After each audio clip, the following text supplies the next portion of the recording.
জটায়ু আর্থ centre.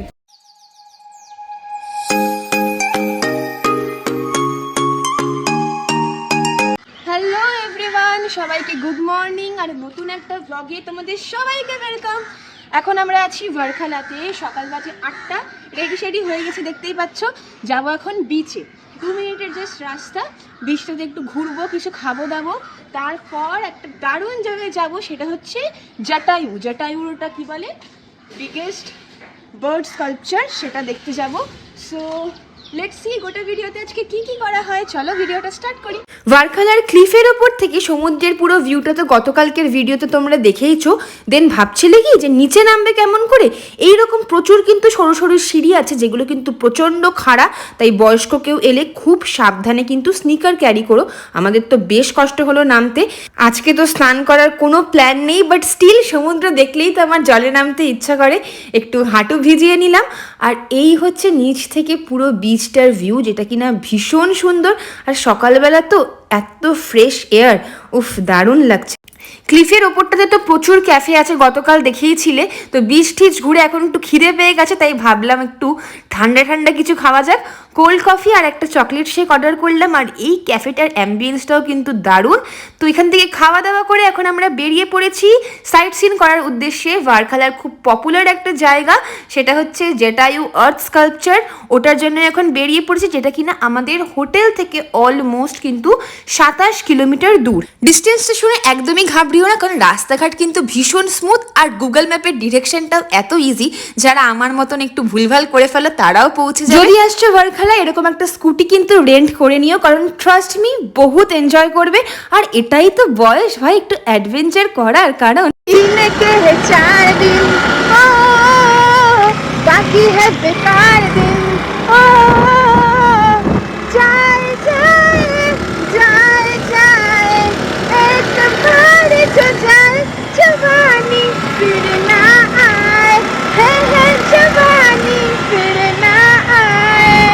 দারুণ মজা করতে করতে হাওয়া খেতে খেতে পৌঁছে গেছি এখন ডেস্টিনেশনে। এন্ট্রিতেই কাটতে হলো 20 টাকা দিয়ে গাড়িটা পার্ক করার জন্য পার্কিং টিকিট। তো এখন যাচ্ছি, ফার্স্টে গাড়িটা রাখি, দেন পুরো জিনিসটা তোমাদের ঘুরে দেখাচ্ছি। আমরা চলে এসেছি এখন জটায়ু আর্থ সেন্টারে, ওখানে দেখতেই পাচ্ছ লেখাটা। টিকিটটাও কালেক্ট হয়ে গেছে, আর ভেতরে ক্লক রুমে আমরা আমাদের হেলমেটসগুলো রেখে দিয়েছি ফ্রি অফ কস্ট। আর টিকিট আমাদের পড়লো দুজনার 472 উইথ জিএসটি। সিকিউরিটি চেকিং হলো একটা, দেন আমরা ঢুকে পড়েছি ভেতরে। This place is huge. আর এখান থেকে আমরা এখন টিকিট কাটবো for the ropeway. Entry ticket আলাদা ছিল, এখানে 500 টাকা দিয়ে আবার টিকিট কাটা হলো দুজনের রোপওয়ের জন্য, যেটা দিয়ে ডিরেক্ট আমাদের পৌঁছে দেওয়া হবে জটায়ু আর্থ সেন্টারে।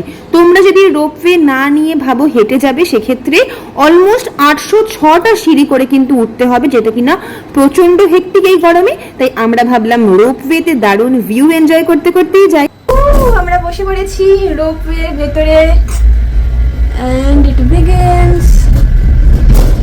দারুণ এক্সাইটিং লাগছে।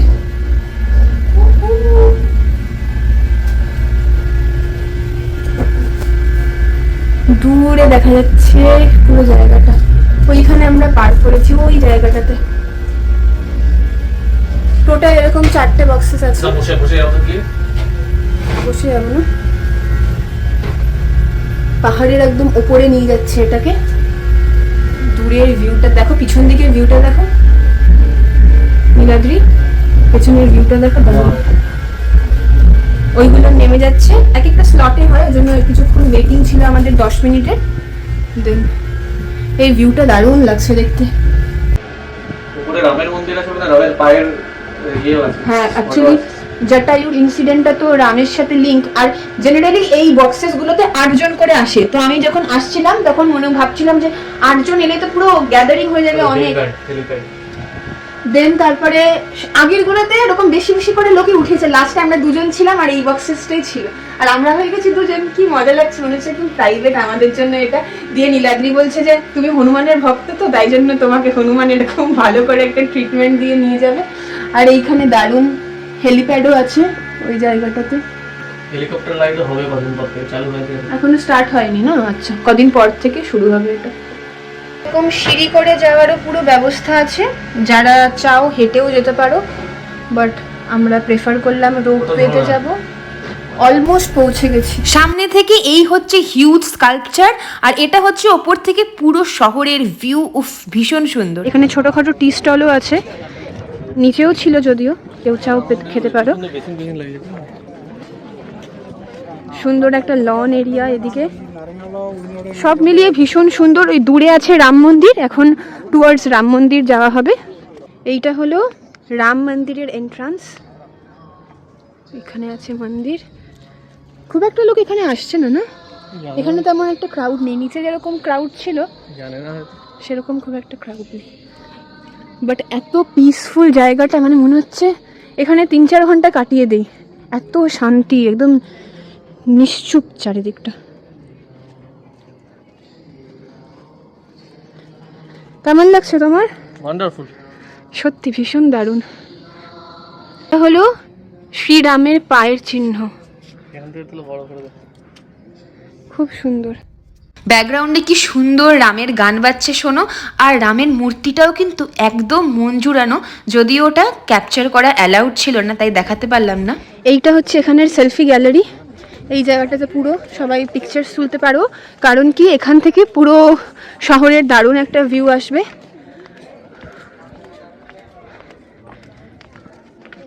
আসো, 27 কিলোমিটার গাড়ি চালিয়ে আসলাম, বাট ভিউটা এত সুন্দর, পুরো ওয়ার্থ ইট। আর এদিকে আছে দ্য সিম্বল অফ প্রোটেকশন। তার রিজন হচ্ছে যখন সীতামাকে অপহরণ করে নিয়ে যাচ্ছিল রাবণ, তখন জটায়ু গিয়েছিল মা সীতাকে বাঁচানোর জন্য, আর যেটার জন্য তাকে প্রাণও দিতে হয়, তাই জন্য এটাকে বলে সিম্বল অফ প্রোটেকশন। তো মোটামুটি আমাদের জায়গাটা এক্সপ্লোর করা তো হয়ে গেল। মোটামুটি হাতে 40 মিনিট থাকলেই কিন্তু পুরোটা ঘুরে দেখা সম্ভব, আর আসতে যেতে মোটামুটি টোটাল 1-1.5 ঘন্টা হাতে থাকলেই হবে। রোপওয়ে থেকে নিচে নামার পরে এখানে কিন্তু দারুণ একটা গেমিং জোন আছে, যেখানে কিনা বাচ্চা কাচ্চা সঙ্গে থাকলে বা ফ্যামিলি মেম্বার সবাই মিলে দারুণ এনজয় করতে পারবে। হাতে তার জন্য একটু সময় থাকতে হবে। আমাদের খুব একটা সময় ছিল না, তাই খুব খারাপও লাগলো, কারণ আজকে আমরা কোভালাম ব্যাক করে যাব, তাই একটু রাশ করেই আমরা এখন তাড়াতাড়ি ফিরে যাচ্ছি।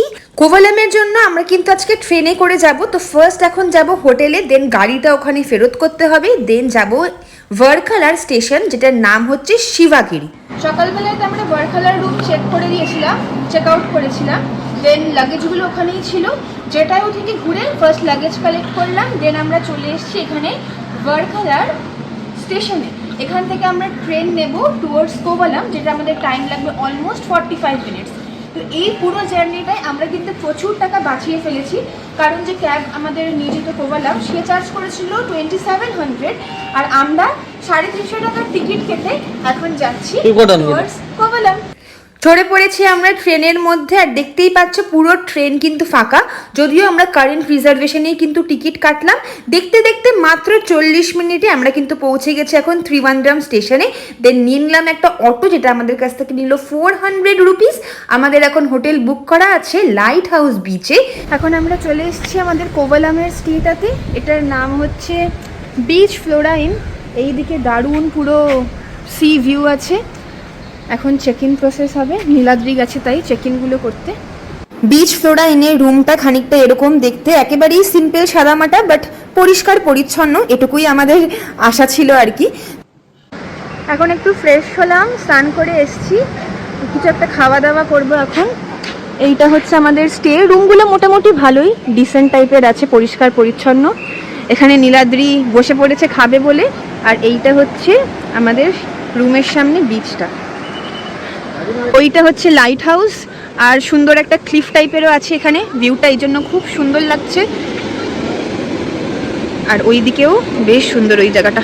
যারা অনেক বেশি শপাহলিক তাদেরকে একটা দারুণ সাজেশন দেবো, যে জামা কাপড় বা যা কিনতে চাও কোভালাম কিন্তু তোমরা চুজ করো কেনাকাটার জন্য, কারণ আমি এক্সপিরিয়েন্স করেছি যে এটা কিন্তু অনেক বেশি রিজনেবল দ্যান ভারখালা। আর সব কিছুই একটু ট্যুরিস্ট প্লেস, তাই একটু তো প্রাইসই হবেই, তো একটু নেগোশিয়েট করে কিনো। তো বিচগুলো কিন্তু ভারখালার মতন কোভালামেও একদম ক্যাফে রেস্টুরেন্ট সব কিছু দিয়ে ভর্তি। চারিদিকে দারুণ কিন্তু একটা বোহেমিয়ান ভাইব রয়েছে। তো সব কিছু ঘুরে এখন আমরা চলে এসেছি বিচে। যদিও সানসেট হয়ে গেছে, বাট স্টিল তোমাদের খালি একটা জিনিস দেখায় যে কি সুন্দর দেখো আকাশের ভিউটা, তার সাথে সমুদ্র। তো তারপর সন্ধ্যা হতেই আমরা আবার চলে গেলাম টুকটাক শপিং করতে, জায়গাগুলো এক্সপ্লোর করতে। আর এখানে কিন্তু প্রচুর এরকম সিলভার জুয়েলারির দোকান পাবে, যেগুলোর দামটা একটু বেশি, কারণ এগুলো নাকি অ্যাকচুয়ালি সিলভার রেপ্লিকা। তাই যারা এগুলো কিনতে চাও নিতেই পারো। দিস ওয়ান ইজ ইয়েলো বানানা ভাজি, দিস ইজ ব্রেড, মিঠা bread, and this is onion না মির্চি, বেঙ্গন আলু কাঁচা গলা ওকে। না আসমা না আড়তে বেরে। এইটা হচ্ছে মির্চি ভাজি, আর এটা নিলাম কাঁচা কলা ভাজি। কোনোদিনও খাইনি কাঁচা কলা ভাজির ভাজি, খেয়ে দেখি কেমন